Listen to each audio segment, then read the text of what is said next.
Zdaj pa bomo zagotovo slišali tudi kaj o tej prekrasni zgodovinski študiji. Magistra Helena Jaklič, beseda je vaša. Dobro večer tudi v mojem imenu. Jaz bi se sprva in čisto na začetku najprej želela zahvaliti Rafaelovi družbi in njenemu ravnatelju Lenartu Riharju, ki mi je dal možnost sodelovati pri, za moje pojme, izredno plemenitem projektu, kot je priprava te monografije, s katero se mi zdi, da se vsaj delno, vsaj z enim drobcenim prispevkom odpravlja krivica, ki se je v vseh teh desetletjih vodila za našim Slovencem, ki so bili deloma oziroma kar še v veliki meri zamočani še danes, ti, ki so morali po 45. letu zapustiti domovino in si poiskati svoj kruh oziroma svoj novi dom izven meja naše države. Sama se s to tematiko, se pravi taborišča po drugi svetovni vojni, v katerih so se znašli Slovenci, tako v Avstriji kot Italiji, ukvarjam študijsko, se pa tudi pravzaprav, lahko rekla, boljše ljubiteljsko, ker mi je tema res zelo blizu in me vsakič znova navdušuje, ko odkrivam nova in nova gradiva, nove in nove pričevanja o dogajanju in življenju v taborišču. Se pravi, tako kot je povedal že gospod Rihar, sama sem prispevala eno uvodni predstavitev življenja v taboriščih v Avstriji, kjer je tudi ta monografija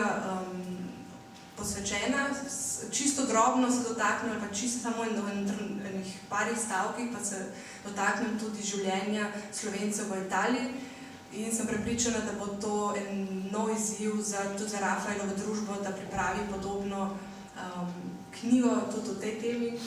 in se na ta način zahvali dejansko eno spoštovanje tudi Slovencev, ki so se trudili v teh taboriščih v Italiji, en dragocen spomin za vse nas. Sama sem na fakulteti o taboriščih, se pravi v Avstriji oziroma po drugi svetovni vojni, pravzaprav nisem srečala, po mojem, da niti ne z enim stavkom, da niso bili omenjeni. To je bilo to o tem, moja generacija zgodovinarjev in se bojim, da tudi zgodovinarjev, ki sedaj nastajajo na fakulteti, nismo slišali ničesar. Sama sem prišla do teh zgodb, do tega neverjetno ustvarjalne sile, ki so jo pokazali naši rojaki oziroma Slovenci, naši taboriščniki, spoznavala preko Slovencev, se pravi prijateljev, znancev, predvsem teh, ki prihajajo iz Argentine, in pa tudi ravno preko Rafaelove družbe, preko razstav, ki so se vrstila po Sloveniji. Zato se mi je zdelo, da ko sem spoznavala to življenje z tega, kar so tam ustvarjali, kar so iz največje bede uspeli narediti, se mi res, kot sem že povedala, tako navduševalo, da enostavno vedno znova z veseljem k temu to tematiko preučujem. Res pa je, tako kot se mnogi zgodovinarji, ki se ukvarjamo ali pa se ukvarjajo z drugo svetovno vojno oziroma našim časom po njej, srečujem z posebnim izzivom, ko zbiram gradivo. Namreč pri iskanju gradiva za življenje v taboriščih v Avstriji oziroma Italiji, v Sloveniji pravzaprav nisem bila prav dosti uspešna, se pravi arhivi, ki jih so v lasti države,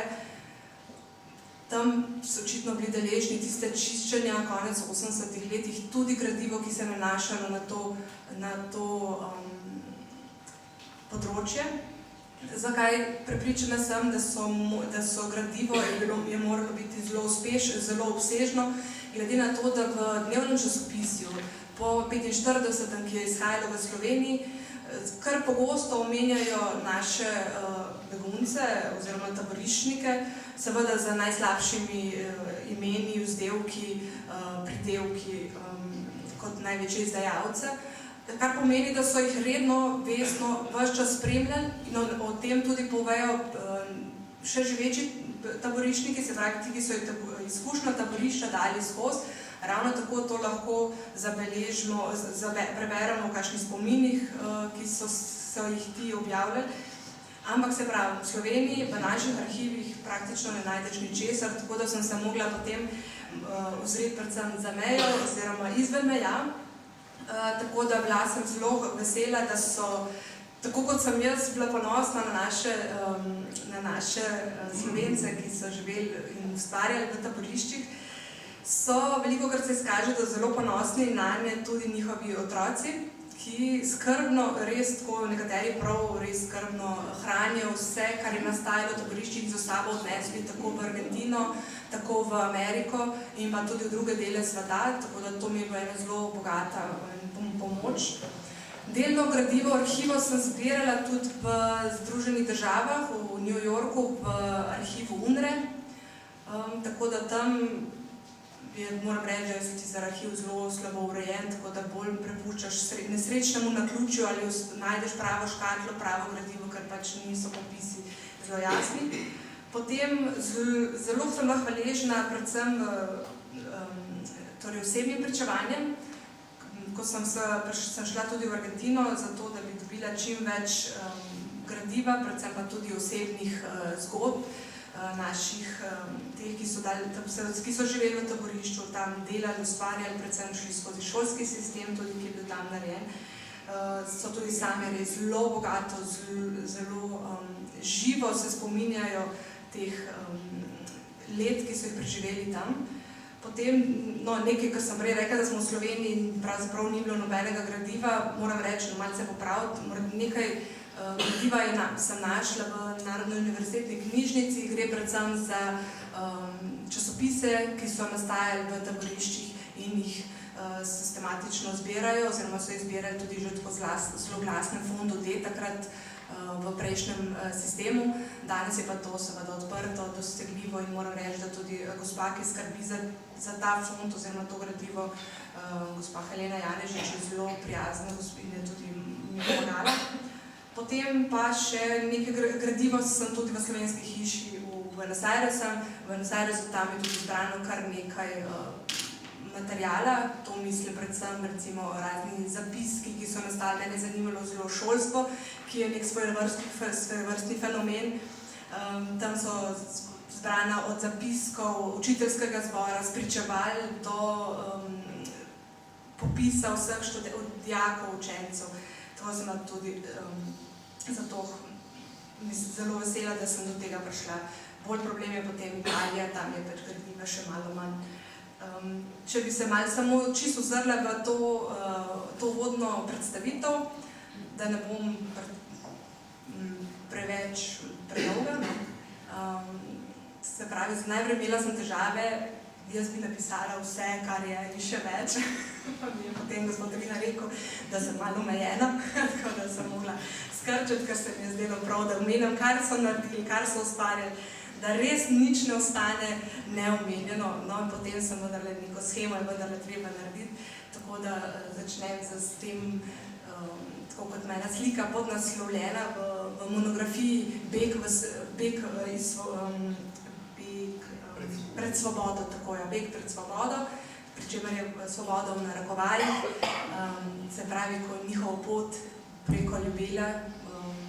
ko se znajdejo v Vetrinju, v veterinskem taborišču, kjer pravzaprav ni ne barak, ne ničesar, tam so morali na začetku si res ustvariti neke minimalne življenjske pogoje in se pravi, kjer so recimo predstavljati si, da so spali, da ni bilo to hiš, se ne naselježo hišo, tudi ne varali, ampak podvozove, izdek, rjuh in take stvari so si naredili provizorične, se pravi, take zasilne šotore in tam so preživljali tistih 3 tedne, ko so bili tam, malo dalj. In kar je neverjetno, je da v tem, in predstavljati, da nihče ni imel veliko s sabo, ni imel zadosti veliko s sabo, ker so vsi so pričakovali, da bodo po 14 dneh, morda 3 tednih, mesecu dni, ko bo tisti prvi naval zmagoslavja in pa tudi maščevanja nekje minil v njihovi domovini, vendar so se potem to obrnili v leta in nekateri se tudi nikoli več niso vrnili na svoje domove. In tam začnejo že ustvarjati šolstvo, se pravi, že spostavljati šolstvo, že začnejo zaposlijo otroke, se pravi, od vrtca, od osnovne šole in tudi vzpostavijo slovensko begunsko gimnazijo, ko nimajo ne svinčnika, ne papirja, ne učbenikov, ničesar in kljub temu, se pravi, se vodstvo oziroma odrasli se odločijo, da morajo mladino in vse, kar je zaposliti. No in ta je pač temu namenjen prvi del, potem postopno, ker to veterinsko taborišče res ni imelo pogoja za bivanje, Slovence razselijo po drugih taboriščih v Avstriji, tako v Pegec, pri Jencu, v Špital, v Judenburg in pa v Šentvidu nad Glino. In tam se začne res zgodba o, danes bi rekli zgodba o uspehu, tam bi pa lahko rekli, ko iz nič ustvariš res človeka neverjetno življenje, ko poleg šolstva so razvili neverjetno kulturno življenje, ko so imeli uprizorili številne gledališčne predstave, gledališčne igre, se pravi gledališče, igre, bralne večere, potem naredijo, se pravi, iz knjižnico, se pravi, vstopno so začeli nabirati vseh koncev možnih knjige, začnejo izdajati svojo lastno publikacijo, začnejo tiskati dnevno časopisje, se pravi, in to v pogojih, kjer pravzaprav nimaš niti vsak dan za hrano, da bi bilo to, ni to v izobilju, se ne šibi tam miza. Potem so tudi takoj začeli odprle delavnice, kjer krojaško, šivilsko, potem kleparsko, se pravi, vsak je prispeval v življenje v taborišču s tistim, kar je znal. In vse to potem res da eno neverjetno pričajno navdih, lahko vsem nam, tako kot je rekel gospod Lenart, za to, da nas navdušuje, ko se vidi, kaj so oni ustvarili v prostoru, kjer predstavljate si ni ničesar.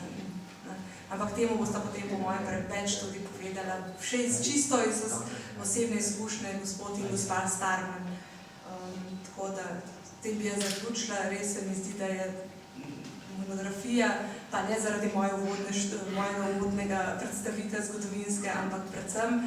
zaradi bogatega fotografskega materiala in ko fotografija govori sama zase, ena velika